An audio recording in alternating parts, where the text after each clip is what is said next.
और पर्याय द्रव्य में चली जाती है। तो पर्याय मुझे गुरुदेव श्री ने उसमें न्याय बहुत दिया है कि एक तो पर्याय को परद्रव्य क्यों कहा, तो क्यों पर्याय पर से तो आती नहीं है, पर में से। फिर ऐसा बोला कि पर्याय पर्याय में से भी नहीं आती है, पर्याय द्रव्य में से आती है, इसलिए द्रव्य को बोला स्वद्रव्य। और पर्याय पर्याय में से नहीं आती है, पर्याय द्रव्य में से आती है, इसीलिए पर्याय को बोला पर द्रव्य। क्योंकि एक पर्याय में से नई पर्याय की प्रकटता नहीं होती है, इसीलिए पर्याय में से पर्याय की प्रकटता नहीं होती है, इसलिए पर्याय पर द्रव्य है। और द्रव्य में से पर्याय की प्रकटता होती है, इसलिए द्रव्य है वो स्वद्रव्य है। नियम सार की 50वीं गाथा में ये बात आई है। तो कोई पूछ रहा था मेरे को कि भाई वो अशुद्धता है वो पर्याय में, वो भी अंदर चली जाती है, पर्याय अंदर जाती है, आप बोलते हो दूसरे समय में, तो फिर अशुद्ध पर्याय का क्या? वैसे बहुत लोगों को तो पता ही होता है, मगर उसमें न्याय है बहुत अच्छा कि पर्याय तो अशुद्धता लेके नहीं जाती, वो योग्यता लेके जाती है। अशुद्धता तो बाहर रह जाती है और योग्यता माने कि जो वो पर्याय में जो बच गया है उसका भाव जो है उसका ज्ञान लेके अंदर चली जाती है और कुछ लेके नहीं जाती, उसे बोला जाता है योग्यता लेके अंदर गई है। अभी ये बात तो हो गई कि पर्याय अंदर से आई तब कुछ लेके नहीं आई, पर्याय दूसरे समय व्ययों के अंदर चली गई तो कुछ लेके नहीं गई। वो पर्याय में जो एक समय में क्रिया हुई वो क्रिया का ज्ञान लेके अंदर वो जाती है, बराबर है। अशुद्धता भी बाहर रह जाती है, शुद्धता भी बाहर रह जाती है, उसकी भी योग्यता अंदर जाती है। क्योंकि शुद्धता अंदर जावे तो पूर्व पर्याय में अशुद्धता थी तो वो भी अंदर चली जावे, ऐसे नहीं होता है। इसलिए अशुद्धता बाहर है तो शुद्धता भी बाहर है, योग्यता अंदर जाती है। तो उसका न्याय क्या है उसमें? वो अशुद्धता लेके क्यों नहीं जावे, शुद्धता लेके क्यों नहीं चली जावे? तो अभी अपन ने कल पूज्य गुरुदेव श्री का वीडियो सुना है, 6वीं गाथा, उसमें भावार्थ में पहला ही शब्द आया अशुद्धता द्रव्य के संयोग से होती है। स्वद्रव्य के संयोग से अशुद्धता नहीं होती है, परद्रव्य के संयोग से अशुद्धता होती है। तो जब व्यय होके पर्याय अंदर जाती है तो परद्रव्य का संयोग है उसको नहीं, तो व्यय को संयोग नहीं होता है किसी का, इसीलिए वो व्यय है वो कुछ लेके नहीं जाता है। उसको किसी का परिचय हो उस समय में, उत्पाद अंदर से आया तो कुछ लेके नहीं आया, क्योंकि अंदर में संयोग की स्थिति कुछ नहीं है। प्रगट उत्पाद होता है तो एक समय का उत्पाद है, तो उसी समय में उसको या तो पर की सन्मुखता है या तो स्व की सन्मुखता है, तो वो क्रिया हुई है उस समय। अभी वो दोनों क्रिया तो समयवर्ती है, वो दोनों क्रिया को छोड़ के तो वो व्यय निष्क्रिय तत्व में जाता है। तो वो निष्क्रिय तत्व में जाता है तब वो वहां से लक्ष्य छूटता है, उसका वो लक्ष्य था वो छोड़ के भी जाता है अंदर, तो वो समयवर्ती पर्याय है, समयवर्ती परिणमन है।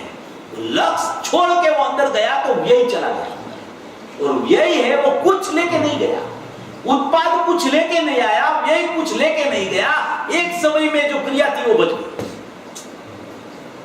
उसको बोला जाता है कि जैसा उत्पाद आता है वैसा ही व्यय अंदर जाता है और वो योग्यता लेके चला जाता है। योग्यता लेके भी चला जाता है, उसके पीछे भी न्याय है कि केवल ज्ञान जब होगा तो पूर्व पर्याय में ऐसे परिणाम आता है, ऐसे परिणाम आता है, ऐसे परिणाम आता है, ऐसे परिणाम आता है, ऐसा ज्ञान उसको पूर्व पर्याय को देख के केवली को नहीं होता है, मगर उसको ज्ञान उदित होता है तब उसको पता चलता है कि ऐसा था। तो ये न्याय से द्रव्य है वो अनादि काल से अनंत काल की पर्यायों पारिणामिक भाव में गुण रूप रख के अभी ये समय में भी विद्यमान है। ऐसा द्रव्य मैं हूं कि जो द्रव्य में जैसी पर्याय होने वाली है ऐसी ही होगी, ऐसा योग्यता रूप पारिणामिक भाव शक्ति रूप से अंदर पड़ा है। शक्ति रूप योग्यता लेके अंदर पड़ा है और शक्ति की व्यक्ति होती है। और शक्ति की व्यक्ति होके व्यक्ति दूसरे समय व्यय होके अंदर चली जाती है तो योग्यता रूप हो जाती है। योग्यता की व्यक्ति नहीं होती। जो पर्याय एक बार प्रकट हो गई दूसरे समय में अंदर चली गई वो अभी कभी उत्पाद रूप नहीं बनेगा। वो तो व्यय रूप पारिणामिक भाव हो गई। उत्पाद रूप पारिणामिक भाव में से जो आया उत्पाद वो शक्ति पड़ी है, उसकी व्यक्ति है। और वो व्यक्ति भी उसकी जो समय में जो योग्यता उत्पाद रूप क्रिया में होती है ऐसे ही उसका परिणाम होता है। तो अभी कौन सी पर्याय पे अपन नजर डालेंगे और क्यों डालेंगे नजर, सब निश्चित है। पर्याय में कुछ पुरुषार्थ जीव का नहीं चल सकता, नहीं तो केवल ज्ञान को चैलेंज हो जाएगा। इसलिए मैं तो त्रिकाली द्रव्य हूं, शाश्वत। मैं तो ध्रुव चैतन्य परमात्मा हूं, मैं तो अखंड तत्व हूं, तो अपरिणामी तत्व हूं, एक रूप तत्व हूं, शुद्ध तत्व हूं, नित्य तत्व हूं, स्थिर तत्व हूं। बस यही समझ करती है अपने को, क्योंकि सब अंदर में गर्भित पड़ा है। बाहर जो आता है ना वो तो अंदर का है, वही बाहर आता है। बाहर में कुछ नया नहीं होता है, अपने को पता नहीं है इसलिए नया लगता है। जो गुरुदेव बार बार बोलते हैं कुएं में है वही अवेड़ में आता है, कुएं में है वही अवेड़ में आता है, प्राप्त की प्राप्ति है, प्राप्त की प्राप्ति है। ये सब जो गुरुदेव बोलते हैं ना ये सब इसका भाव इस तरह से रखता है उसमें। तो सब अंदर में है, तो मैं अंदर को देखने का ही पुरुषार्थ करूं ना, सब पता चल जाएगा मेरा स्वरूप कैसा है, मेरी पर्याय कब कैसी होगी, कैसे मैं उसको जानूंगा। लेकिन प्रदेश प्रत्यक्ष तो कोई श्रुत ज्ञान में भी नहीं होता है, मगर वेदन प्रत्यक्ष जरूर होता है। तो वेदन आ गया तो फिर तो उसको ये विकल्प ही बंद हो जाएगा। तो मेरा स्वरूप ऐसा है, वो स्वरूप की मुझे कैसे प्रीति हो जाए, मुझे कैसे उस तरफ मेरा ज्ञान श्रद्धान चला जाए, बस इसी को बोला जाता है पुरुषार्थ। पुरुषार्थ और कुछ नहीं है। यथार्थ ध्यानपना करना उसका नाम अनंत पुरुषार्थ है। बहुत बढ़िया। पुरुषार्थ की व्याख्या ही यथार्थ ध्यानपना है, और कुछ नहीं करना उसका नाम पुरुषार्थ है। क्या बात है, बहुत बढ़िया, बहुत यथार्थ जानना और कुछ नहीं करना उसका नाम पुरुषार्थ है। आप प्रयोग कर लेना, कल अपने को वंदना करने जाना है, प्रयोग करना कि मैं ये चढ़ सकता हूं कि नहीं, मैं स्तुति बोल सकता हूं कि नहीं, कि मैं जानने वाला।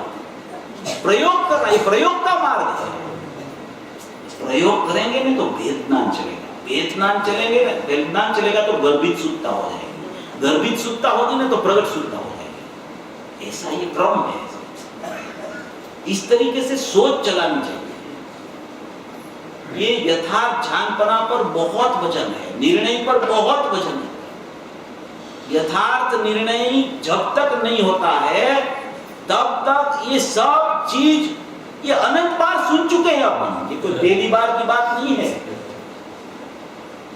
मगर अपनी निर्णय में ही भूल हो जाती है। कहीं निर्णय यथार्थ नहीं होता है, इसलिए निर्णय का बल नहीं होता है, इसलिए श्रद्धा में विश्वास नहीं उत्पन्न होता है। ये समझ का मार्ग है, कुछ करने का मार्ग नहीं है, क्योंकि आत्मा कुछ कर ही नहीं सकता है, इसलिए करने का मार्ग ही नहीं है। आत्मा करने वाला नहीं है, आत्मा मात्र जानने वाला है। वाह, ऐसा अपना स्वरूप है, ऐसा अपना स्वभाव है। ऐसा स्वभाव की महिमा अंदर से आना, बस उसी का नाम पुरुषार्थ है।